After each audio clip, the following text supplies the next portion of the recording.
Recording by SS recording studio Hajipur Manigachhi. DJ Hiru Madhubani.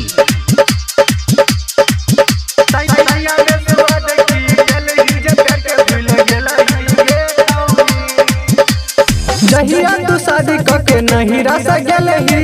अच्छा कहियो ने एको बेर फोन तू केलही। ओहो जहिया से शादी करके नहीं रस गेलही। कहियो ने एको बेर फोन तू केलही। सैया में सुआद की पेलही जे यार के भूल गेलही गे छौरी। सैया में सुआद की पेलही जे प्यार के भूल गेलही गे छौरी। कि यार के भूल गेलही गे छौरी। कि यार के भूल गेलही गे छौरी। सैया में सुआद की पेलही जे प्यार के भूल गेलही गे छौरी। आवारा सैया में सुआद की पेलही जे प्यार के भूल गेलही गे छौरी। DJ Hiru Madhubani. Recording by SS recording studio Hajipur Manigachhi. तोरा खातिर गोरी हम की नहीं गेलियो। जे जे कहला सब कीन के देलियो। ओहो तोरा खातिर गोरी हम की नहीं गेलियो। जे जे कहला सब कीन के देलियो। अपना गाड़ी गलंबर पर घूमेलियो।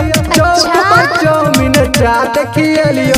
ससुरा में सैया संग गेलही यार के भूललही गे छौरी।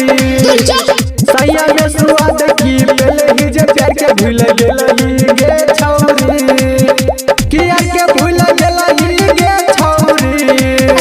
कि प्यार के भूल गेलही गे छौरी। सैया में सुआद की पेलही जे प्यार के भूल गेलही गे छौरी। आवारा सैया में सुआद की पेलही जे प्यार के भूल गेलही गे छौरी। DJ Hiru recording Madhubani. By SS recording studio Hajipur Manigachhi. जब तक कुमार चला जानू बाबू कोई चला। स्कूल ट्यूशन छोड़ के नहर पर मिलई चला। ओहो जब तक कुमार चला जानू बाबू कोई चला। स्कूल ट्यूशन छोड़ के नहर पर मिलई चला। राइटर रोशन के जाल में फसलई। छौरा साला नमस शादी रचलई। राम रंगीला कसतलही यार के भूल गेलही गे छौरी। सैया में सुआद की पेलही जे प्यार के भूल गेलही गे छौरी। कि यार के भूल गेलही गे छौरी। कि प्यार के भूल गेलही गे छौरी। सैया में सुआद की पेलही जे यार के भूल गेलही गे छौरी। आवारा सैया में सुआद की पेलही जे प्यार के भूल गेलही